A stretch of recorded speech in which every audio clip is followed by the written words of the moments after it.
We are pleased really to have today Jack Davis from Bozeman, Montana.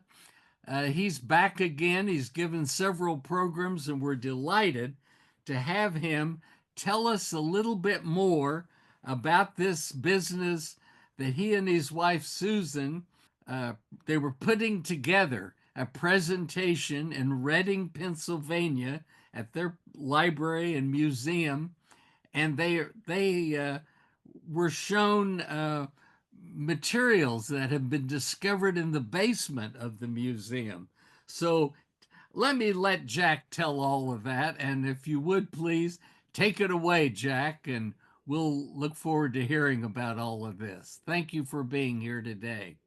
Okay, thank you, Hal and Alan. I appreciate the introduction.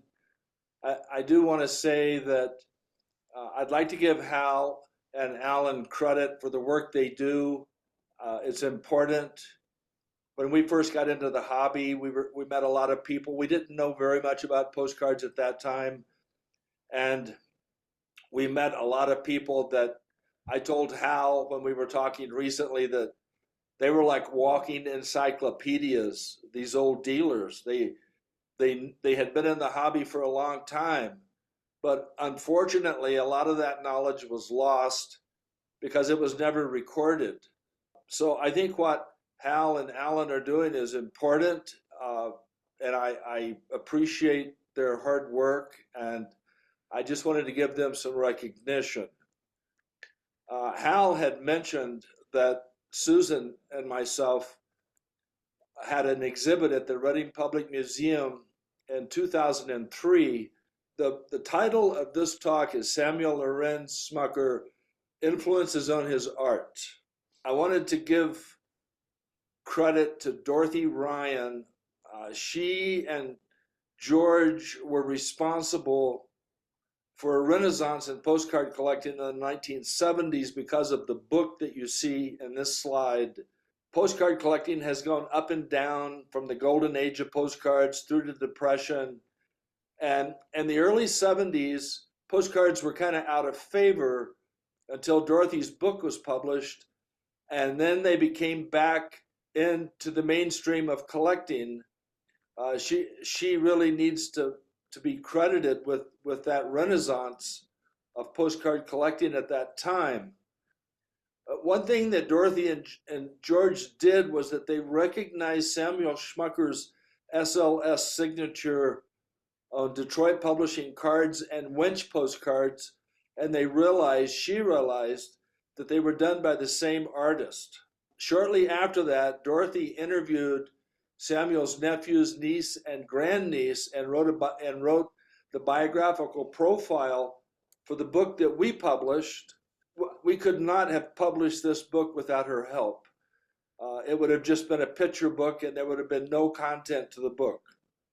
So I really want to emphasize the fact that Dorothy deserves a tremendous amount of credit for doing the work she did and for realizing that Schmucker had worked both for Detroit Publishing and John Winch.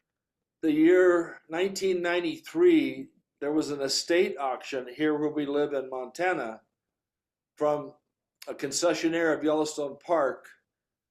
And come to find out a couple years later that he had acquired the bankruptcy inventory of the Detroit Publishing Company and had shipped everything to our town. It was in storage. And unbeknownst to anyone, there was original artwork that Detroit Publishing used to create the sets of Schmucker postcards. We found 14 sets. There are still 7 known published paintings that remain missing. So somewhere out there, hopefully these 7 paintings still exist. But we also found 43 unpublished paintings and 6 unpublished sets that were not known to exist. It was very exciting because these were new images and you may or may not be familiar with them, but we will see some of them. These are the sets that Detroit Publishing published. They published 8 sets, and there were 6 sets that they were not published for some reason, one reason or another. We don't know the reason. There's a lot of mystery behind the Detroit Publishing Company because the business records did not survive. So everything that we know about the company has been put together like a puzzle, and there's been several people that have been involved in this unraveling of the mystery of Detroit publishing. Susan and I maybe created a piece or two for that puzzle, but there's several other people that have been involved in it over time. Dorothy Ryan wrote in the introduction to our book that because of the research done for this book, we now know more about Howard Pyle and his students. We discovered the influences of the Pre-Raphaelites, Howard Pyle and the Brandywine tradition, European Art Nouveau movement, and Japanese art. Schmucker was influenced by a number of artists and art movements.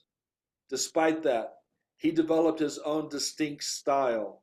We're going to be looking at some of the influences that we have been able to observe on Samuel Schmucker's artwork, but I do want you to keep in mind that he had his own unique style.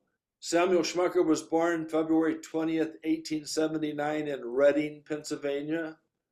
He passed away suddenly from heart failure September the 4th, 1921 in Long Island, New York. He was visiting his brother. When Dorothy interviewed family members, she was able to acquire some photographs. The photograph on the left is Samuel Schmucker at circa 1883, age 4. And the one thing I want to tell you that is important is that when Schmucker was a child, he developed polio, and it paralyzed his right hand, so that everything that he drew from a pen to a brush, he had to hold in his hand with a claw-like grip. And all the movement from his painting came from his arm. That's something that a lot of people may not know that, but keep in mind that everything he did, he was at a disadvantage. And Susan and I believe that he was determined because of this to do the best work possible. And I think that that's one reason that his artwork is so beautiful, is that he was very dedicated to overcoming his disability and creating artwork that was worthy. The image on the right is when he's in his Philadelphia studio at about the same time that he started working for Detroit Publishing, which was 05, 06, 07. And in his hand, he's holding a magazine that says Everybody's Magazine. We think that possibly he did some work for that magazine. We've never been able to find any copies. So if anyone out there was looking for something to do, possibly you could find some copies of this magazine. And if you do, it's possible that some of Schmucker's artwork is in that magazine. These two photographs were taken after Schmucker left Detroit Publishing and was now working for the John Wench Company. He worked for Wench from about 1909 through 1915. The image on the left is interesting. It's after the golden age of postcards, and you can see Samuel's right hand is kind of crippled. It's withered a little bit, and he usually didn't show his hand. He would usually hide his hand. And the image on the right, you can see that he's put his hand behind the towel, and the T-shirt that he's wearing has one of his logos that he used to sign some of his artwork with, SLS. This was also taken the year that he passed away. Once again, here he is in the middle with relatives, and you can see his hand. I did a close-up of it to where it's crippled, and he doesn't have full range of motion in his hand. I thought this was interesting because at the same time that Detroit Publishing was publishing the sets for Schmucker, They were also publishing sets for other artists, and this is Charles Dana Gibson. The image is similar to Schmucker sitting on the porch kissing Catherine Rice, who was his wife and was the model for the Schmucker girl. The only really good photograph that we have of Catherine is the photograph on the right. You can see her hair, her long hair, and this was taken shortly before Samuel Schmucker passed away. The education teachers and classmates that Schmucker had, the Reading, Pennsylvania High School, 1883 to 1895. Some of the images that we're going to see at the end of the presentation he did at that time. He then went on to the Pennsylvania Academy of the Fine Arts, 1896, 1897. He went to the Howard Pyle Institute at Drexel, 1898, 1899. Howard Pyle was a big influence on Schmucker's art, and the classmates that he had at that time some of them went on to become very popular and very successful. Jesse Wilcox Smith, Maxfield Parrish, and N.C. Wyeth are some of the people that he studied with, and he knew them. Perhaps the biggest art movement influence on his artwork and also on Howard Pyle's artwork with a Pre-Raphaelite brotherhood of artists from England and circa 1850 to about 1875. There's a lot of information that are on these slides that I'm not going to have time to give everything to you, but at the end of the presentation, if you're interested, I can send you a file with this information for your reference purposes.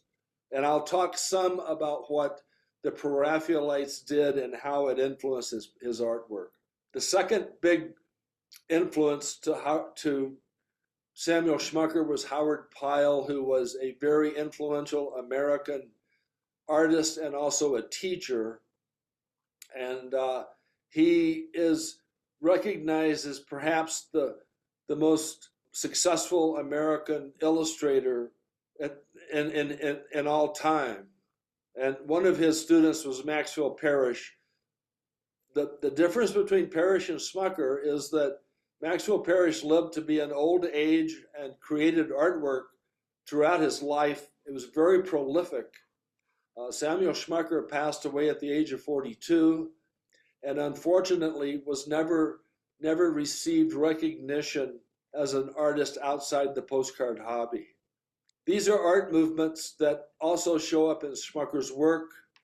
There's Art Nouveau, Arts and Crafts, American Artists, and we'll be taking a look at some images he did and some of the influences from these people. One thing that's different about Schmucker was that the Schmucker girl was close to nature. And the Gibson girl, the Fisher girl, and the Christie girls all were kind of, I guess you could say, stuck up, I guess would be one way to say it. Dorothy Ryan said that the Schmucker girl lacked the disdain of the other girls. And it's interesting to know that Samuel Schmucker approached his paintings differently than the other artists. In 1903, we did an exhibit at the University of Delaware that exhibited his work. One reason we did that is that Catherine Rice, who became his wife and model, was from Wilmington, Delaware. And Howard Pyle was also from Delaware. And the Delaware Art Museum has probably the best collection of Pre-Raphaelite art in the country. Schmucker was familiar with this collection, and we know that he probably saw the collection and may have studied some of the paintings of the Pre-Raphaelites that were in Delaware. These are the 8 published sets that Detroit Publishing published, and we'll be taking a look at some examples from each of these 8 sets. The first set we're going to look at is the motto set. This is an envelope that Detroit Publishing sold the postcards in. There were 6 cards. They were 5 cents each. It was 30 cents for the set, which made them expensive. They were only sold in certain cities because they didn't really have a market in smaller market because of the cost. These are 2 of the paintings that we discovered. William Shakespeare, Love's Not Time's Fool, and Robert Herrick, Gather Ye Rosebuds As Ye May. One of the themes of the Pre-Raphaelite painters was to seize the day, carpe diem, that love was not long lasting, and gather ye rosebuds as you may, old time is still a flying, and this same flower that smiles today, tomorrow will be dying. This is a Dante Gabriel Rossetti poem that he illustrated in the motto set, and to the right is a painting by Dante Gabriel Rossetti, 1874. A lot of the rich colors were used in Schmucker's paintings, which was a reflection of the Pre-Raphaelite artwork. Dante Gabriel Rossetti created these 2 paintings, and you can notice the golden orb behind the heads. That same orb shows up in work that he did for Detroit Publishing on the left, and also it carried over into a lot of the work he did for the John Winch Company after he left Detroit Publishing. These are 2 unpublished paintings that we found that show the woman's head in a sphere, an orb, and these also are from that set. These 2 images would have been published.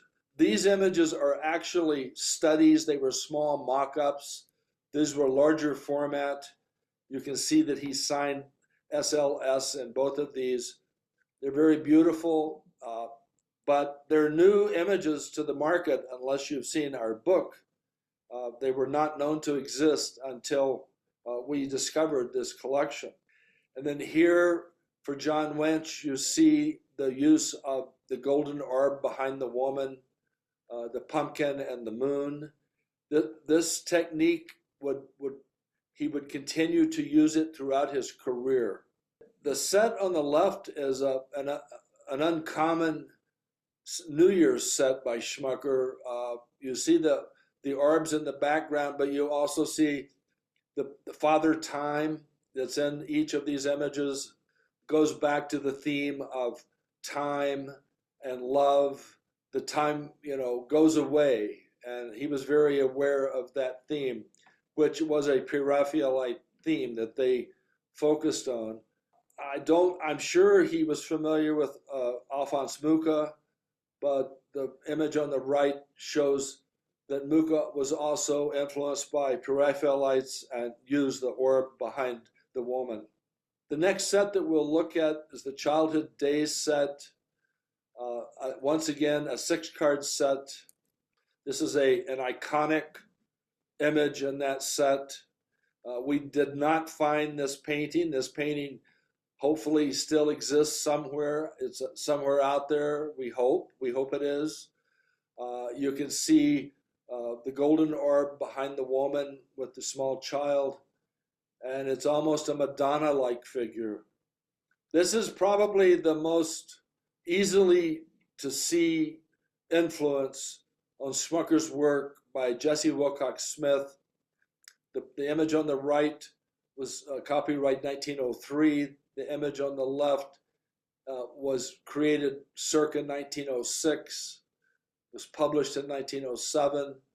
But you can see a direct influence of Jesse Wilcox Smith's work and Samuel Schmucker's work. They were classmates, and Jesse was 16 years older than Samuel, so I'm sure that he looked up to her.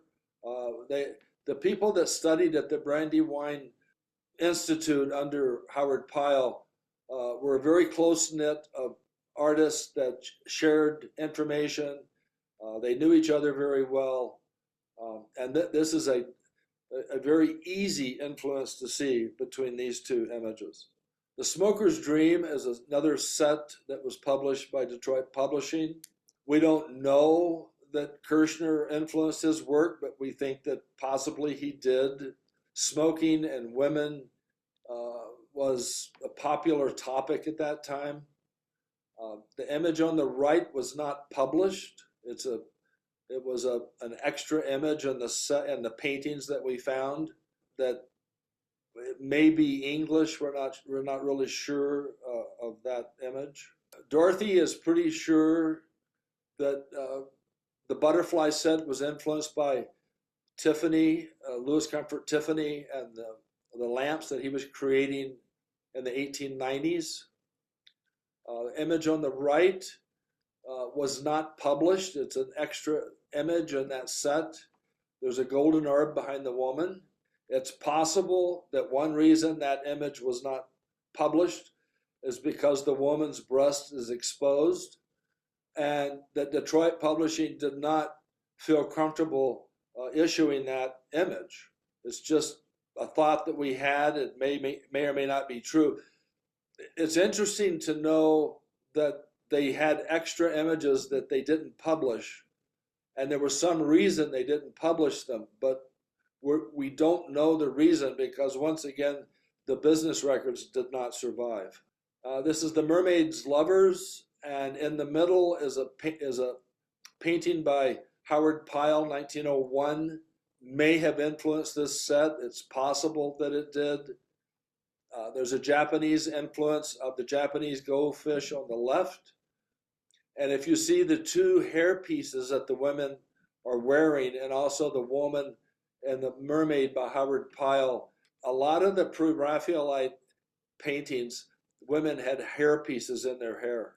The International Women's set was influenced, we think, by Catherine von Holden, who was a fashion designer, a fashion artist.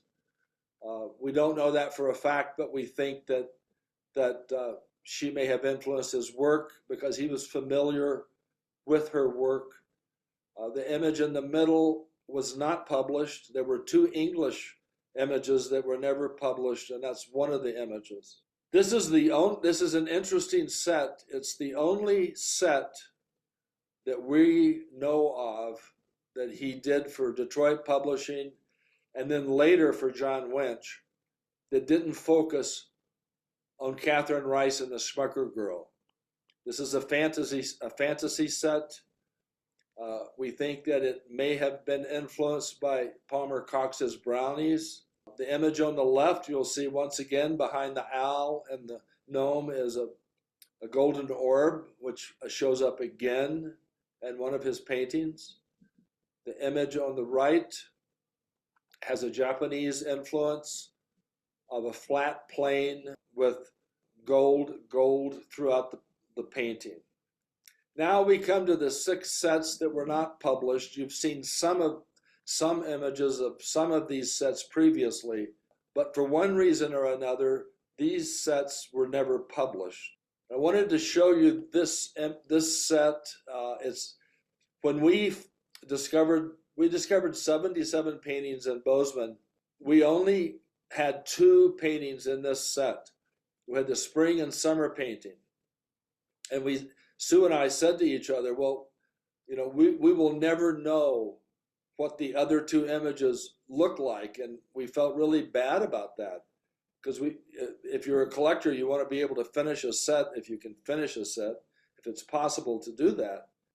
A couple months later, we got a phone call from Dennis Gorham in Salt Lake City, and just by chance, and we had been talking about the collection that we found, he found 11 more paintings in Salt Lake City at an antique show. And we immediately asked him, the first question we asked him, were there 2 childhood images of autumn and winter? And he said, yes. And it was a huge relief to us to know that now we could finish the set. We would know what the set looked like. We were very happy about that. And the one thing I would point out to you is that the autumn image in this set if you're a serious Halloween collector, this is the first Halloween image that Schmucker did, but it was never published. Another set that was not published, which is a very pretty set, it's an Art Nouveau set, is a women's season set. I wanted to show this to you because I wanted to share this. But one of the techniques that we found that Schmucker used in this set was that he lightly tinted the background. He may have been influenced by Henry Meunier and some of the work that Meunier did, but Meunier never tinted his backgrounds, and we didn't see any other examples of other artists that did that, and we thought it was very sophisticated that he chose to do that. This set was not published. It's the mask set. Dorothy Ryan said that this was probably the hardest set to decipher. There's a lot of symbolism in the set. The women appear to be dancers. They have masks in the background. We don't know much about the set. It has a Japanese influence. In the middle, there's a butterfly mask, a cocoon mask, and you get back to the butterfly motif, which may have been influenced by Tiffany. And this theme is carried over to this set that he did for Winch, called the Halloween mask set, or the mask set.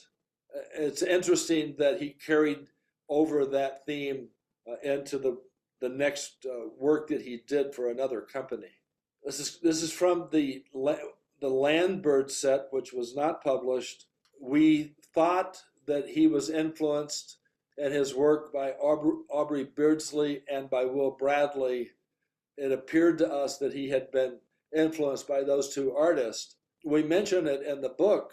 Later, when we look at the work that he did that was found in the Reading Public Museum, it became very obvious to us that our assumption was correct. This is another interesting image that he did in the Landbird set. It's a very beautiful image, juxtaposing the raven and the woman. In 1893, the Pennsylvania Academy of Fine Arts acquired the fox hunt from Winslow Homer, and they hung it in their hallway. We know that when Schmucker went there as a student, that he was aware of that painting, and we believe that it possibly influenced this image in this set. Raphael Kirschner once again shows up, Leda and the Swan set that he did, copyright 1902. It's possible that we think that Schmucker was probably aware of his work. It may have influenced the set and the swan image that he did in the Waterbird set. This is the last image that we're going to look at that Schmucker did for Detroit Publishing. The Pre-Raphaelites, one of the themes that they focused on was women and water, and the painting Ophelia by John Everett Malaz, I don't know how to say that, 1851 painting. It was a famous painting. We think possibly influenced this set and may have influenced this image. So we're going to transition from work that he did in the 20th century back to early artwork that he did in the 19th century. And this is literally was not known to exist. And one thing that I think is very interesting is when we contacted the Reading Public Museum to have an exhibit there, and they said yes, that they would be interested. After we contacted them, they went into their basement and they found artwork that Schmucker had done as a high school student, possibly also as when he went on to the Pennsylvania Academy of Fine Arts. They didn't know they had the artwork. And ironically, they really weren't very aware of Samuel Schmucker, which we find amazing because he was born and raised in Reading, Pennsylvania, and even they were not aware of his work. This is an advertising postcard that the Reading Public Museum created for the exhibit that we did there. One of the portfolios that they found in their basement was titled The Devil Book, which maybe it was just an assignment that he was given to create this book, this booklet. And you can see on the right that, it's possible that Aubrey Beardsley may have influenced that image. Here's an image by Aubrey Beardsley on the right called The Black Cape that he created in 1894. And the image on the left, which was a Schmucker image that was part of the book. If you look behind the woman's veil, you can see a mask in the background. There's a lot of symbolism in his work. It's very sophisticated. It's pretty much beyond our ability to understand what it is, but perhaps maybe some of you can come up with an idea of what was going on. There's room for lots of thought in this process. There's 3 images in this book that are similar. This is the first image. One of the Preraphaelite techniques was repetition of design, and you can see that in the middle of the image.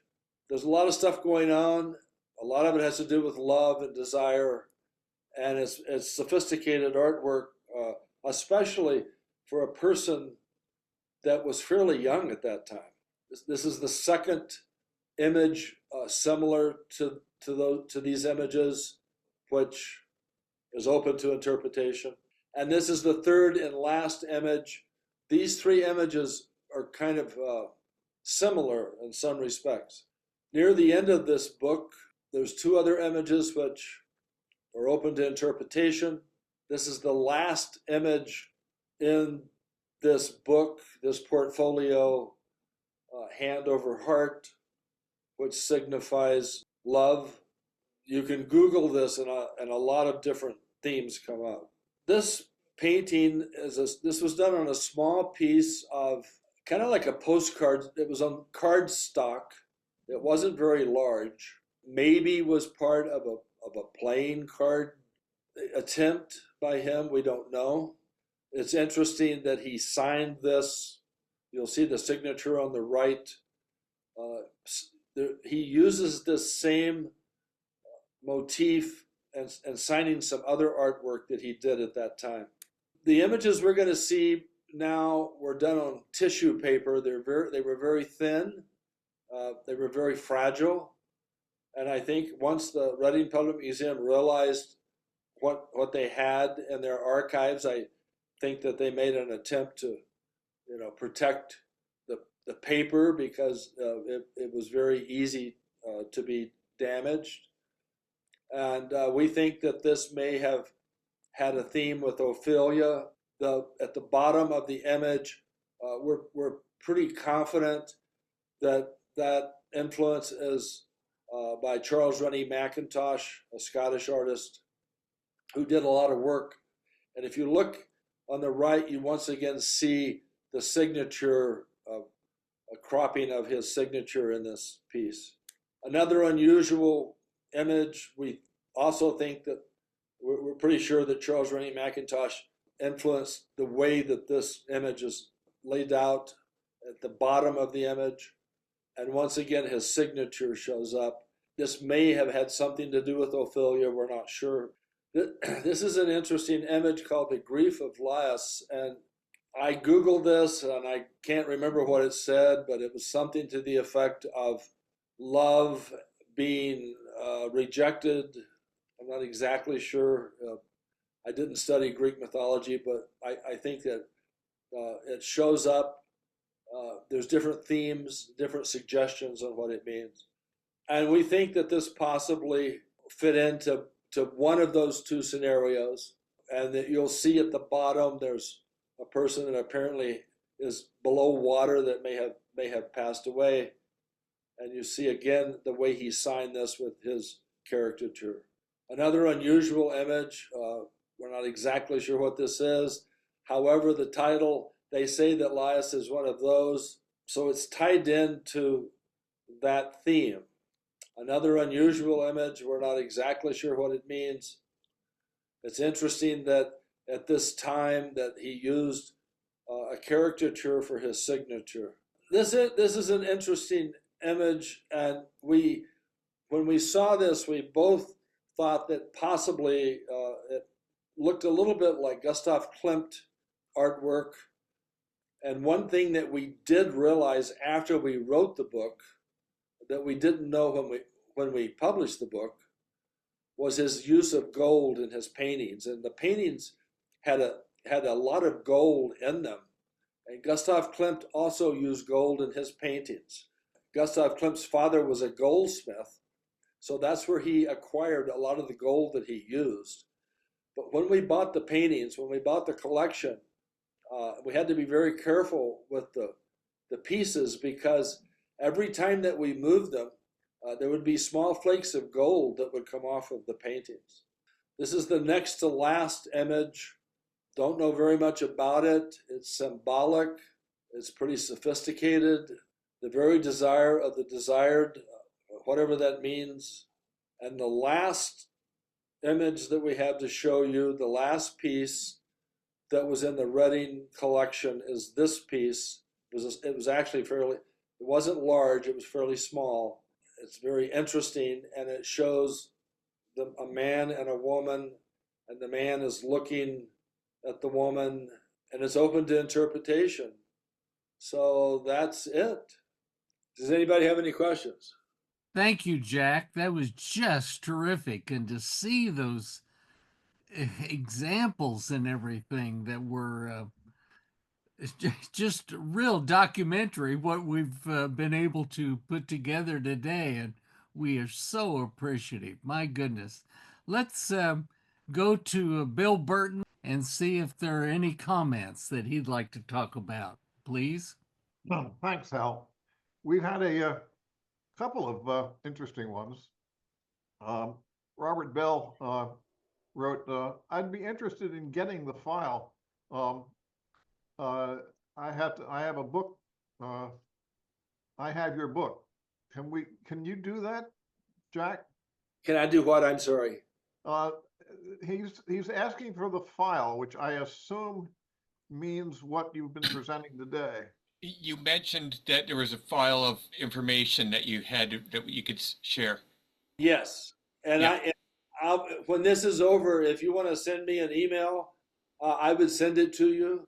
Sure. And then I also added another question, if I may. Go ahead. I have your book, and I don't know if you remember.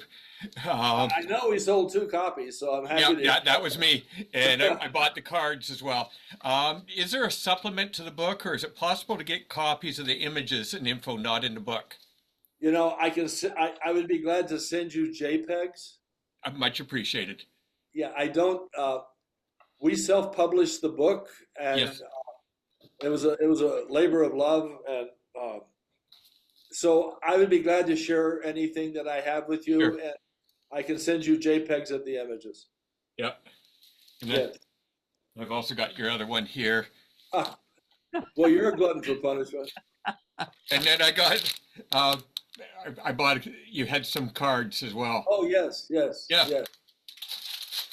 Oh, excellent, by the way. Highly recommend it to everybody. Now, are you the gentleman from Canada? Yes, Oshawa, Ontario, Canada. Okay, well, thank you for for that acquisition, and I think you have pretty much everything we've done. Other than these new images and that, and Yeah, and I will send you everything I have. I have notes. I can send these Sure. images to you, and so send me an email, and then I will. It may be tomorrow before I'm able to get back to you. no problem at all. Okay, Richard Eisenhower is enthusiastic. He said, Gibson girls seem aloof. Not sure what you meant by that, Richard. The I guess reason, being compared to some of the things that we've been seeing now. yes, you were saying that they seem stuck up. You know, the Harrison Fisher girls, Gibson girls seem stuck up, and I'd say, well, you know, the fact that they're sort of looking away, but you can tell that they know you're there, is that they are more so aloof than they are stuck up. They Yes. are they're aware that you're there. They just don't acknowledge you. But Schmucker's approach was different because the woman was more part of nature, more of it's hard to explain it, more of a Preraphaelite influence as opposed to a portraiture. Kind of getting heavy. Beg your pardon. Yes, it is. It's but thank you, for pointing that out. That Schmucker's women, or his images that more often portray his wife Catherine, she's face on to the viewer. She is absolutely acknowledging who you are and that you are there, and almost to say, hello, good to meet you, good to see you. Whereas the others are sort of an unattainable beauty. Well, Uh, and I didn't know this, but I apparently Gibson and maybe one of the other artists, I can't remember, had more than one wife. I didn't know that. wow. And so actually, the second wife shows up later in some of the illustrations. I'm not an authority on those three artists, but they also had models that they used. So it always wasn't the same woman. And Dorothy Ryan is the one that she knows a lot more about this than I do. But the thing with Schmucker that you begin to realize, and every time I do something, I realize more, is that it was a real love story between him and Catherine. And actually, they're not exactly sure they ever got married because they could never find the marriage certificate. Samuel was deeply in love with Catherine, and she was his inspiration for the work that he did. Also, I find it interesting that Detroit Publishing published Gibson girl images and some of the other girls, but they weren't in color. Hmm. And the Schmucker postcards were like the highest quality cards they could publish for the technology. So that really set him apart from those other artists. Interesting. Yeah, the more you look into it, the more it's unfortunate that we don't know more about it. May And I ask you, I apologize for interrupting, Jack, what was the collection that you found in Bozeman? Was it expensive to purchase, and what will become of it? it was expensive. And I'm sorry, what was your second question? The second was, what will become of it? Well, unfortunately, we don't have the collection. We tried. We made an effort, a huge effort, to keep the collection together. We were hoping that somebody would purchase the collection, or a museum would purchase the collection. That was our hope. Unfortunately, it never happened. So we ended up, the collection was broken up into different pieces. We didn't want to do it. We just didn't have a choice. And yes, it was expensive. For us to pay that debt off, we were forced to sell pieces of the collection. That's the story. There's always not a good ending to something like this, but we were hoping, we were trying to keep it together. We wanted to keep it together.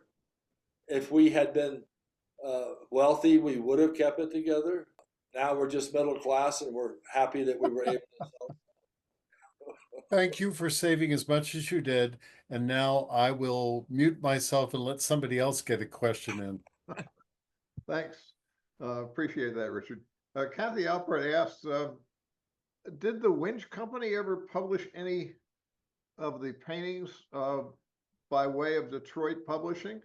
No, I'll tell you an interesting story. When we went to New York City, I think the summer of, well, no, yeah, okay. We went to the New York City show in 2000, and we took the collection there, and we met a woman who was a descendant of the Winch family.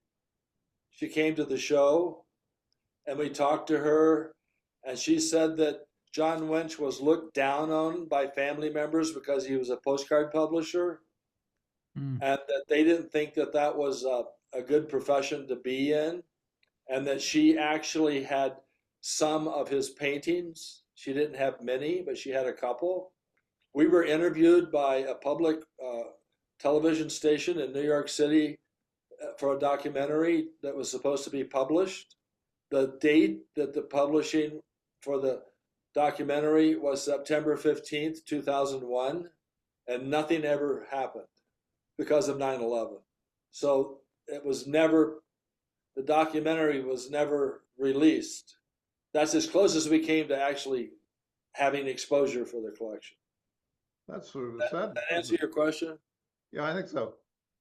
Were you able to ever get in touch with the publisher, the video people to find out where it went? No, we don't know who it was. It was an independent filming company that was going to release it in public television. So we don't know much about it other than it was never released, and we don't know anything about it. Oh, okay. Jeff, I'm about to mutilate your name. Danileko says, I found the nudes interesting. Were they considered risque at the time? Well, probably. They probably were. I think that Detroit Publishing didn't publish some of the images because of that reason, but it's just speculation because we really don't know why they were making their decisions. And we don't know why the 6 unpublished sets were never published, because the land birds and the water birds were beautiful images. They just never published them. If everyone would like to unmute themselves, if they have something to say or comment, we would love that. Any discussion or anything we'd like to do would be fine now. Truly a fascinating and amazing presentation. Thank you, Jack. Oh, thank you. I appreciate it. Hal and Alan get a lot of credit for this because they kind of walked me through it, and so I couldn't have done it without their help. I've talked about this every time I talk about it. I know a little bit more, and I'm able to tell a story a little bit better than I did previously. That's good. Schmucker.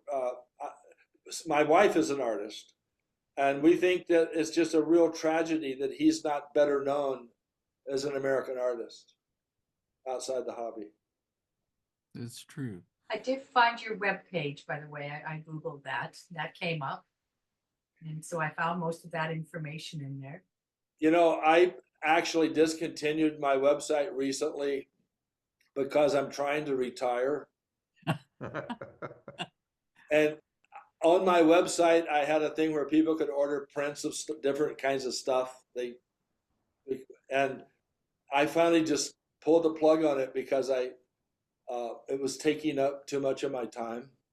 Is that's the SamuelSchmucker.com? Oh, okay. I didn't do that website. You didn't do that one. Oh, okay, because it refers to you. Oh, okay. Yeah. So anyway, yeah, there is another website here, and all images and content by Susan and Jack Davis. I'm really happy someone did that. I don't know who did that. I'm really happy they did it. I think that they were like a patron of the arts or something like that. And so I'm very appreciative that they did that website, and maybe it'll stay up, and I hope it does. But my website, it no longer exists. I used to have a website. I see Susan Lane here. You're muted, Susan, if there's anything you'd like to say, or you're an enthusiast about artists and artwork. Yes, There I you go. am, but I live in New York and I can't tell time. I just signed in, so I'll have to wait for Alan's recording of this. Jack, hello. I am forever thankful for you. I don't know what the program, well, I do know what it was about, but I was there to see the artwork at one of the shows when it was presented. You've given us so much between the book, your talks, the displays that you've done, etc. And I think Schmucker is one of the best American artists that we have in the postcard world. I'll look forward to seeing what you had to say today. Thank you again. Thank you. Very good. Thank you, Susan. What about Alan Peterson? You came in a little bit later. Do you have anything you want to unmute yourself and say? Well, thanks for noticing how I had to update the Zoom software to get in. I understand. A couple of things jumped out at me. The Raven image, and there was one on the previous screen with some kind of a bluish bird on the left. Reminds me of Salamko as well, Is it the Fisher? the Russian artist. The title of that on the back was Fisher. Okay. Bird was And I know Salamko did some World War One images, but so I don't know who influenced who. Because he was born in the 1860s, Salamko was. But that brings me to the second point. In general, if anybody knows, you mentioned so and so influenced so and so, and back then, like would Pyle travel to Europe and meet other artists and then go back to his classroom and tell explicitly his students, this is how Macintosh did it. Howard Pyle died in Italy in 1911, but I think there was a lot of exchange of images, postcard images, other images that were going back and forth between Europe and America. Schmucker never left America, but I know he was familiar with a lot of the other artists because at that time there was a lot of exchange of information that was transcontinental. Right. And then I forget if you mentioned there were three images with one was Santa and the mask, the no mask. Are those were those unpublished? Yes, they were not published. Okay. There's 6 in that set. The Santa is even Japanese influenced, you can tell. The way the top of the head is formed like a Japanese lantern. Yeah, there's some overriding influences. The Pre-Raphaelite painters were influenced by Japanese art. So the Japanese art really influenced a lot of American art at the latter part of the 19th and into the 20th century. The Art Nouveau movement, there was a lot of influence of Japanese art. Al, I might add something right now. Sure. Recently, a friend of mine and an art historian, curator, etc., sent me a picture and asked me if I could identify who the artist was. And it was obvious that it was a European artist, but I said, I would take a guess and say it looks most like Samuel Schmucker's work. And she agreed with me, but we both knew it was European. It turned out to be Holbein who was the artist, and he's certainly a renowned artist. So Ludwig, I'm tying in with what you're saying. was that Ludwig Holbein? Yes. Yeah, he was a German artist and illustrator, and Sue and I actually collect some of his work. Okay, so we agree about the beauty of both of them. They're both their work. Holbein was a very good artist, yes. We're just delighted to have everybody here today. And we thank you, Jack, once again. It was great to see. And all of that last group of things that you were showing on the very, the like tissue paper like, those were just fabulous, just so wonderful to see. I thank you, Jack, and I thank you, Bill Burton, for your help today. And can't tell you strongly enough to get in there and look at postcardhistory.net. Please do.